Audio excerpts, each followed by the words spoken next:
क्या आपके पेट में कीड़े हैं? बार बार पेट दर्द, कमजोरी, भूख कम लगना या बच्चों का वजन ना बढ़ना और दवाइयां लेने के बाद भी आराम नहीं मिल रहा? तो मैं आज आपको बताने वाला हूँ एक ऐसा देसी और असरदार नुस्खा जो सही तरीके से लिया जाए तो पेट के कीड़ों को जड़ से खत्म करने में मदद करता है। लेकिन ध्यान रहे, बाजार में इसकी नकली चीज भी मिलती है। इसलिए आज मैं आपको असली और नकली की पहचान भी दिखाऊंगा और सही तरीका भी बताऊंगा। कितनी मात्रा, कब लेना है और कैसे लेना है, तो वीडियो को पूरा जरूर देखें, क्योंकि एक छोटी सी गलती फायदे की जगह नुकसान भी कर सकती है। अब सबसे पहले मैं आपको ये हींग दिखा रहा हूँ, क्योंकि असली फायदा तभी मिलेगा जब चीज असली होगी। आजकल बाजार में हींग के नाम पर बहुत मिलावटी चीजें भी बिक रही है।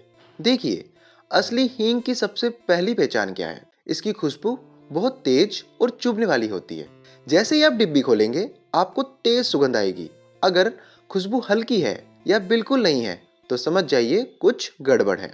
दूसरी पहचान, असली हींग थोड़ी चिपचिपी या दानेदार होती है और इसका रंग हल्का भूरा या पीला होता है। नकली हींग अक्सर बहुत ज्यादा सफेद या बिल्कुल मैदे जैसी पाउडर होती है। उसमें अक्सर गोंद और आटा मिला होता है। आप एक छोटा सा टेस्ट भी कर सकते हैं। थोड़ी सी हींग पानी में डालिए। अगर पानी दूधिया हो जाए और खुशबू बनी रहे, तो वह असली के करीब है। अब मैं इसमें से सिर्फ एक चुटकी ले रहा हूँ। ध्यान रखिए, हींग दवा की तरह काम करती है। इसकी मात्रा बहुत मायने रखती है। ज्यादा लेने से फायदा नहीं, बल्कि नुकसान भी हो सकता है। एक चुटकी ही काफी है, बच्चों के लिए तो आधी चुटकी ही। अब सवाल आता है, आखिर हींग ही क्यों? देखिए, हींग में ऐसे प्राकृतिक तत्व हैं जो पेट में बनने वाली गैस को कम करते हैं, पाचन को मजबूत करते हैं और पेट के कीड़ों के लिए अनुकूल माहौल नहीं रहने देते। पुराने जमाने में जब इतनी दवाइयां नहीं थी, तो दादी नानी इसी का इस्तेमाल करती थी।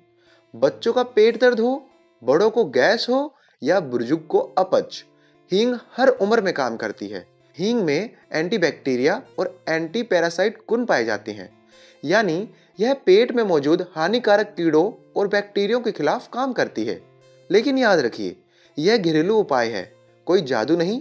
सही मात्रा और सही तरीके से ही फायदा मिलेगा। कुछ लोग सोचते हैं ज्यादा डालेंगे तो ज्यादा फायदा होगा, लेकिन ऐसा बिल्कुल नहीं है।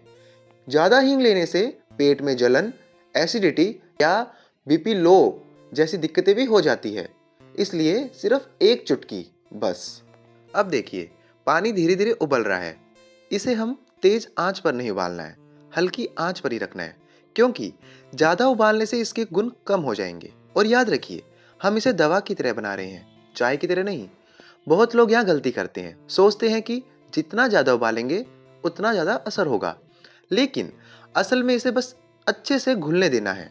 हींग का काम है पेट के अंदर जाके माहौल को साफ करना, गैस, सूजन और कीड़ों के लिए जो अनुकूल वातावरण होता है उसे बिगाड़ना। बस लगभग 1 मिनट हो गया है। अब इसे ज्यादा पकाना नहीं है, हम गैस बंद कर देंगे और इसे थोड़ा सा ठंडा होने देंगे। गुनगुना ही पीना है, बहुत गर्म नहीं। देखिए, रंग हल्का सा बदल गया है, यही इसका असली रूप है। अगर पानी बिल्कुल साफ है और खुशबू नहीं आ रही, तो समझ लीजिए हींग कमजोर थी। अब सबसे जरूरी बात, इसे लेना कैसे है? इसे रात को खाना खाने के 20 से 25 मिनट बाद लेना है। खाली पेट नहीं लेना है। दिन में सिर्फ एक बार, लगातार 3 दिन ले और फिर 4 से 5 दिन का गैप दे। बच्चों के लिए मात्रा आधी रखनी है, बुजुर्ग भी ले सकते हैं, लेकिन अगर उन्हें लो बीपी या ज्यादा कमजोरी रहती है तो डॉक्टर से पहले पूछ लें। अगर किसी को पेट में तेज जलन रहती है, अल्सर है या गर्भवती महिलाएं हैं, तो बिना सलाह के ना लें, क्योंकि हर शरीर अलग होता है। घरेलू नुस्खा है, लेकिन समझदारी भी जरूरी है। देखिए, छोटी छोटी जानकारी अगर सही समय पर मिल जाए तो बड़ी समस्या बनने से बच जाती है। हमारे घरों में पहले ये बातें बड़े बुजुर्ग बताते थे। आजकल हम सब बिजी हो गए हैं, इसलिए ऐसी जानकारी आगे बढ़ाना भी जरूरी है। अगर ये बात आपको काम की लगी, तो इसे अपने घर वालों तक जरूर पहुंचाएं, क्योंकि फायदा तब है जब सही चीजें सही लोगों तक पहुंचे। और हाँ, अगर आप चाहते हैं कि ऐसे ही सीधे साधे काम की बातें मिलती रहे, तो जुड़े रहिए। हिम्मत भी मिलती है और अच्छा भी लगता है जब आप लोग साथ देते हैं।